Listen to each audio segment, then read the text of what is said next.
नमस्कार विद्यार्थियों, राजस्थान जीके की कक्षा में आपका स्वागत है। प्रारंभ की वीडियो में हमने जयपुर और अलवर और दौसा जिले के बारे में पढ़ा था।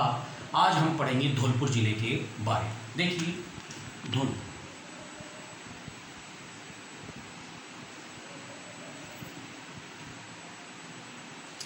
देखिए मित्रों, धौलपुर है राजस्थान की पूर्वी सीमा में बसा हुआ है। कौन सी सीमा में? पूर्वी सीमा।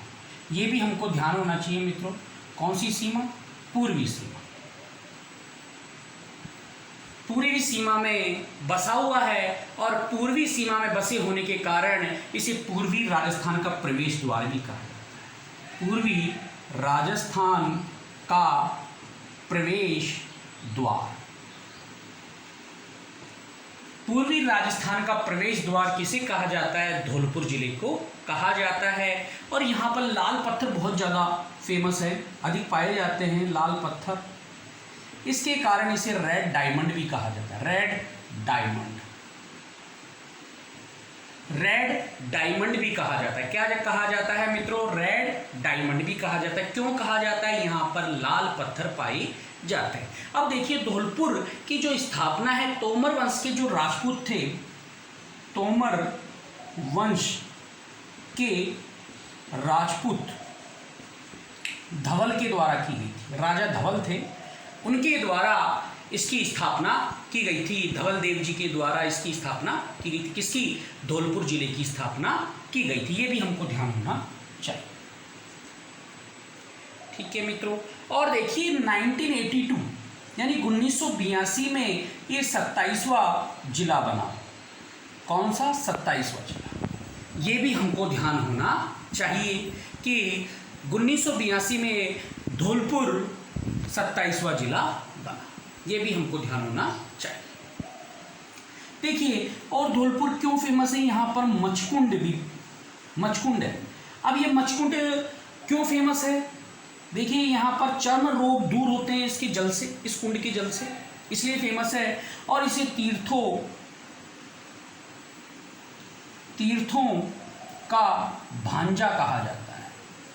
क्या कहा जाता है? तीर्थों का भांजा। किसे कहा जाता है मित्रों? मचकुंड को कहा जाता है। और फिर मामा किसे कहा जाएगा? पुष्कर को मामा कहा जाता है। यानी तीर्थों का मामा पुष्कर और तीर्थ स्थलों का भांजा मचकुंड। ये हमको ध्यान होना चाहिए। देखिए, शेर शिकार गुरु, शेर शिकार गुरुद्वारा। अब देखिए मित्रों, शेर शिकार गुरुद्वारा कैसे बना, कैसे अस्तित्व में आया, ये देखते हैं। सिखों के 10वें गुरु थे, 10वें गुरु, 10वें गुरु थे। और आपको ध्यान है कि 10वें गुरु का नाम क्या था? गुरु गोविंद सिंह जी। देखिए, गुरु गोविंद सिंह जी ने एक ही तलवार से, यानी एक तलवार की एक ही वार से शेर का धड़ अलग कर दिया था। इसलिए यहाँ पर शेर शिकार गुरुद्वारे की स्थापना की गई। ये भी हमको ध्यान होना चाहिए। एक ही तलवार से, एक ही वार से शेर का शिकार कर दिया गया और उन्हीं की स्मृति में यहाँ पर शेर शिकार गुरुद्वारा बनाया गया। ये भी हमको ध्यान होना चाहिए।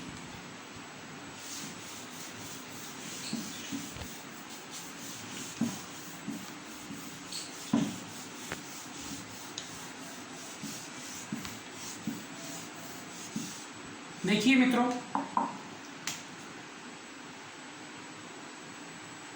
कमल के फूल का बाग। ये भी धौलपुर जिले में है, कमल के फूल का बाग।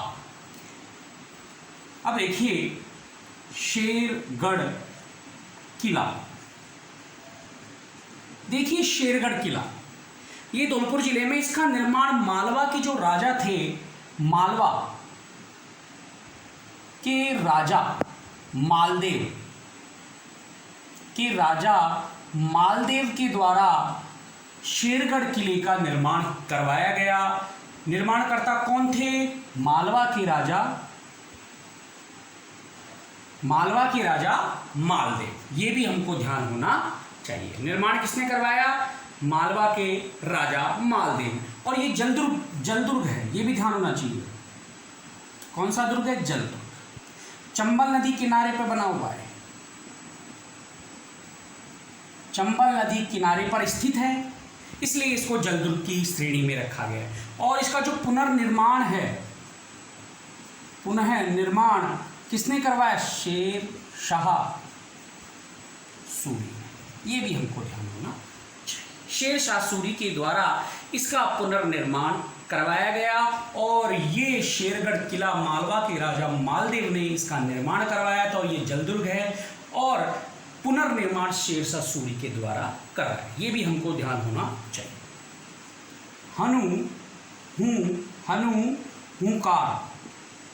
हनु हुंकार तोप, ये देखिए, हनु हुंकार तोप का निर्माण कीरत सिंह ने करवाया था। किसने करवाया था? कीरत सिंह। धौलपुर के राजा थे कीरत सिंह, उन्होंने इसका निर्माण करवाया था और 6 महीने के अंदर ही, सिर्फ 6 महीने में ही इसका निर्माण हो गया और अष्टधातु से हुआ, अष्टधातु से निर्मित है।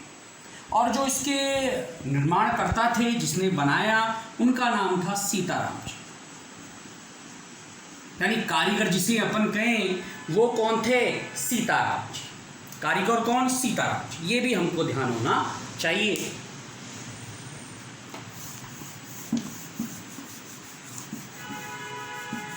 देखिए मित्रों, निहाल टावर, जिसे घंटाघर भी कहते हैं, देखिए ये फेमस क्यों है?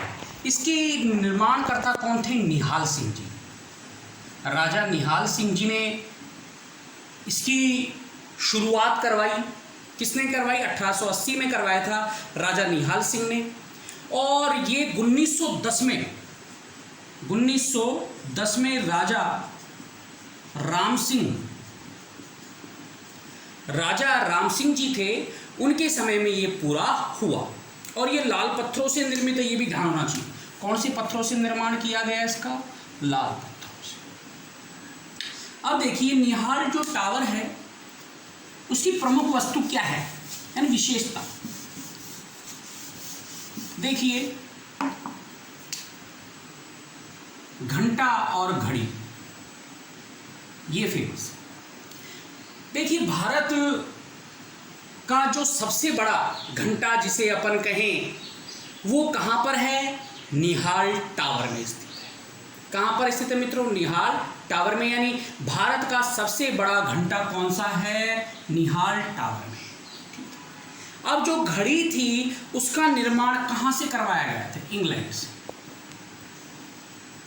इंग्लैंड से इसकी निर्माण करवाया गया था, ये भी ध्यान होना चाहिए। और वो कंपनी कौन सी थी? Messrs Gillette and Johnson. Messrs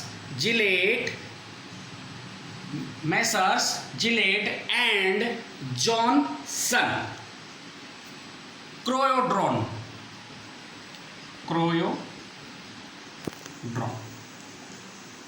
ये कंपनी थी। इसने इस घड़ी का निर्माण करवाया जो निहाल टावर में स्थित है। यानी इंग्लैंड की कंपनी थी messrs Gillette and Johnson Croydon, ये इंग्लैंड की कंपनी थी। उसने इस घड़ी का निर्माण करवाया गया, ये भी हमको ध्यान होना चाहिए। देखिए, तालाब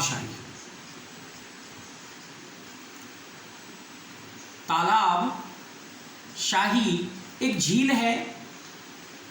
तालाब शाही एक झील है, एक बाड़ी जिले में, यानी धौलपुर के बाड़ी कस्बे में स्थित है। ये धौलपुर जिले में स्थित है। और इसका निर्माण किसने करवाया था? साले खान ने करवाया था। किसने? साले खान। और ये भी साले खान कौन थे, ये भी हमको ध्यान होना चाहिए। यानी जहांगीर के थे, अंडर में कार्य करते थे, उनके अंडर में कार्यक्रम के मनसबदार थे, जिसे अपन कहें जहांगीर के।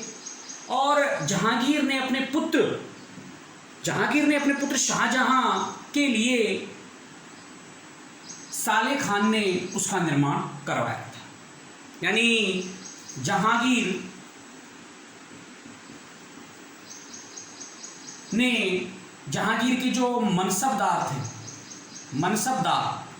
उन्होंने इसका निर्माण करवाया था।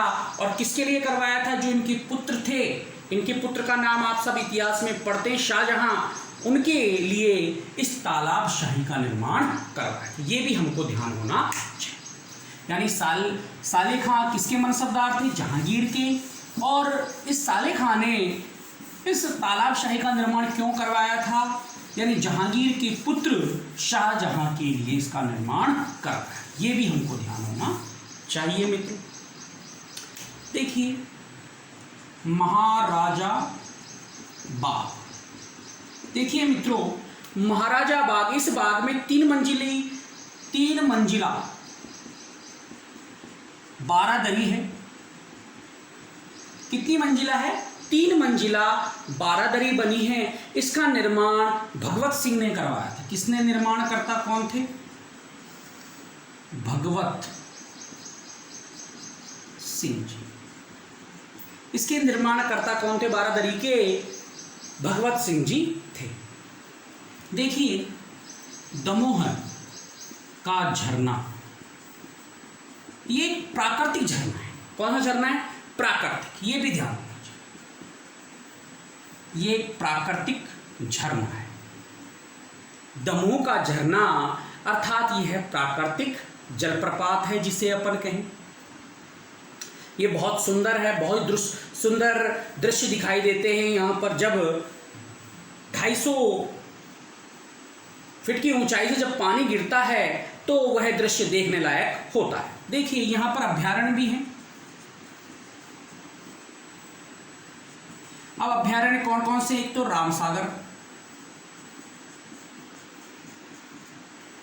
रामसागर अभ्यारण्य व वन विहार अभ्यारण्य है। कौन सा अभ्यारण्य कौन कौन से हैं? रामसागर अभ्यारण्य है। और कौन कौन से? एक तो है वन विहार और एक है वन विहार। कौन कौन से हैं अभ्यारण्य? रामसागर अभ्यारण्य और एक है आपके वन विहार अभ्यारण्य।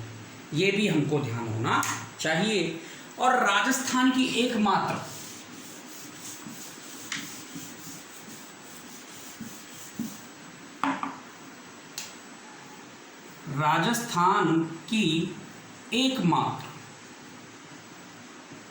Narrow gauge